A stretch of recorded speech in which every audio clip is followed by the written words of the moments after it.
আচলতে মুখ্যমন্ত্ৰী হিমন্ত বিশ্ব শৰ্মা ডাঙৰীয়াই অসমৰ মানুহক গিনিপিগ সজাইছে। যেনেকুৱা গিনিপিগক মানে পৰীক্ষা কেন্দ্ৰ যেনেকুৱাকৈ পৰীক্ষা কৰা হয় ঠিক অসমৰ মানুহবিলাকক আচলতে হিমন্ত বিশ্ব শৰ্মা ডাঙৰীয়াই তেনেকুৱা কৰিব বিচাৰিছে। আচলতে হিমন্ত বিশ্ব শৰ্মাই ভাবিছে নেকি যে অসমৰ মানুহবিলাক বুৰ্বক, তেওঁৰ সেই ৰাজনৈতিক কুচকাৱাজবিলাক মানে অসমৰ মানুহে বুজি নাপায়। আচলতে যিবিলাক কাম তেওঁ নিষিদ্ধ কৰিব লাগে সেইবিলাক তেওঁ নোৱাৰি তেওঁ অন্য এটা ইছ্যু ডাইভাৰ্ট কৰিবৰ কাৰণে তেওঁ এইবিলাক কাণ্ড কাৰখানা তেওঁ কৰি আছে।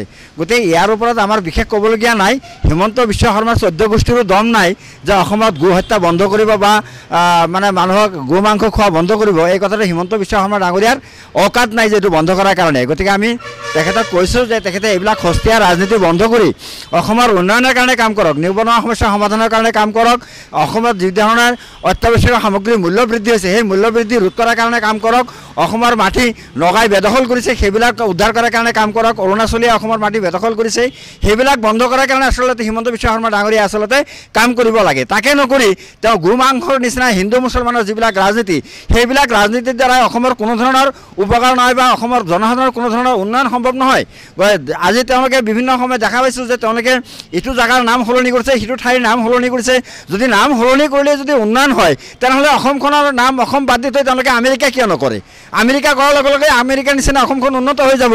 গতিকে সেইবিলাক বাদ দি থৈ হিমন্ত বিশ্ব শৰ্মা ডাঙৰীয়াই অসমৰ জনসাধাৰণৰ উন্নয়নৰ স্বাৰ্থত তেওঁ মনোনিৱেশ কৰিব লাগে, কামত মনোনিৱেশ কৰিব লাগে। যি ধৰণৰ বিভিন্ন ধৰণৰ যিবিলাক দুৰ্নীতি হৈ আছে সেই দুৰ্নীতিবিলাক কেনেকৈ বন্ধ কৰিব পৰা যায় তাৰ কাৰণে হিমন্ত বিশ্ব শৰ্মা ডাঙৰীয়াই কাম কৰিব লাগে। তেওঁ যিবিলাক ধৰ্মীয় কথা বতৰা কৈ আছে, যিবিলাক মানে তেওঁ মেৰুকৰণৰ কথা কৈ আছে, সেই ধৰ্মীয় মেৰুকৰণৰ কথা সেইবিলাক বন্ধ কৰিব লাগে। এইবিলাক একেবাৰে নিন্দনীয় আৰু একেবাৰে গৰ্হিত কথা, একেবাৰে নিম্ন খাপৰ কথা হিমন্ত বিশ্ব শৰ্মা ডাঙৰীয়াই ক'বলৈ আৰম্ভ কৰিছে।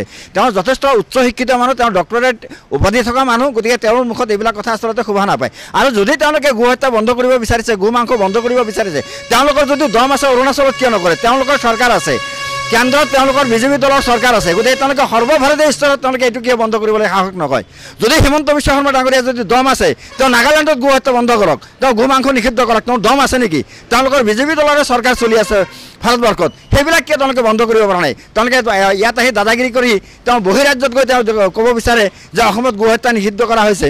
এইবিলাক আচলতে এটা ভেকু ভাওনা।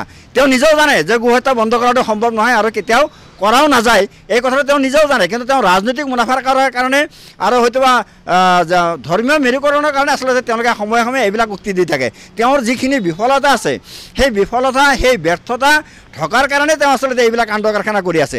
আজি গোটেই অসমখনত যি ধৰণৰ মূল্য বৃদ্ধি হৈছে, মানুহৰ মাজত এটা হাহাকাৰময় পৰিৱেশ এটা সৃষ্টি হৈছে। গতিকে সেইবিলাক নিয়ন্ত্ৰণ কৰাৰ কাৰণে চেষ্টা কৰক।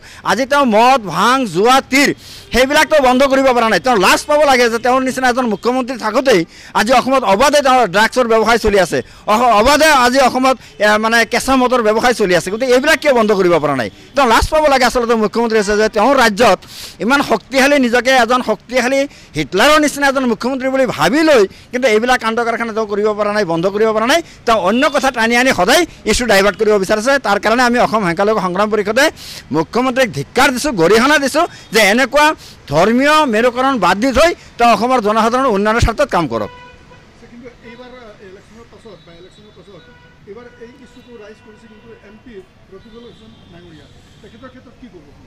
আচলতে ৰকিবুল হুছেইন ডাঙৰীয়াই তেওঁ নিজেও কোনোদিনাখন মুছলমানৰ উন্নয়ন বিচৰা নাই।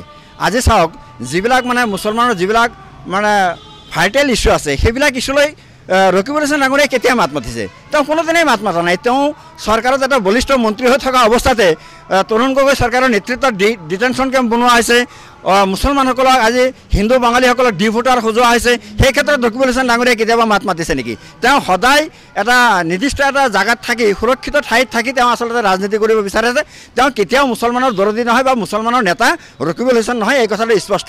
ৰকিবুল হুছেইন এজন স্বাৰ্থবাদী মানুহ। তেওঁ সদায় ৰাজনৈতিক মুনাফা আদায়ৰ কাৰণে তেওঁ এইবিলাক কাণ্ড কাৰখানা কৰে।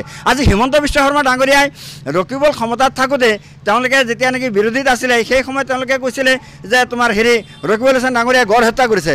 সৰ্বানন্দ সোণোৱাল চৰকাৰৰ দিনত তেওঁলোকে এইবিলাক কথা বতৰা কৈছিলে, কিন্তু আজি কিয় মুখ্যমন্ত্ৰীয়ে সেই ৰকিবুলৰ বিৰুদ্ধে গড় হত্যাৰ বিৰুদ্ধে তেওঁ তদন্ত আৰম্ভ কৰিব পৰা নাই, সেইবিলাক কথা তেওঁ আজি কিয় ওলোৱা নাই? তাৰমানে ৰকিবুল হাছান আৰু হিমন্ত বিশ্ব শৰ্মা ডাঙৰীয়াই একেটা মুদ্ৰাৰ দুটা পিঠি, ইজনে সিজনৰ লগত আলোচনা কৰি আচলতে ইছ্যুবিলাক ডাইভাৰ্ট কৰে, সিজনে ইজনৰ লগত আলোচনা কৰি আচলতে ইছ্যুবিলাক উত্থাপন কৰে। এই কথাটো স্পষ্ট হৈ গৈছে, অসমৰ মানুহে বুজি পাইছে যে ৰকিবুল হাছান কেতিয়াও মুছলমানৰ দৰদী নহয় বা মুছলমানৰ কাণ্ডাৰী নহয়, মুছলমানৰ নেতা নহয়, এই কথাটো স্পষ্ট।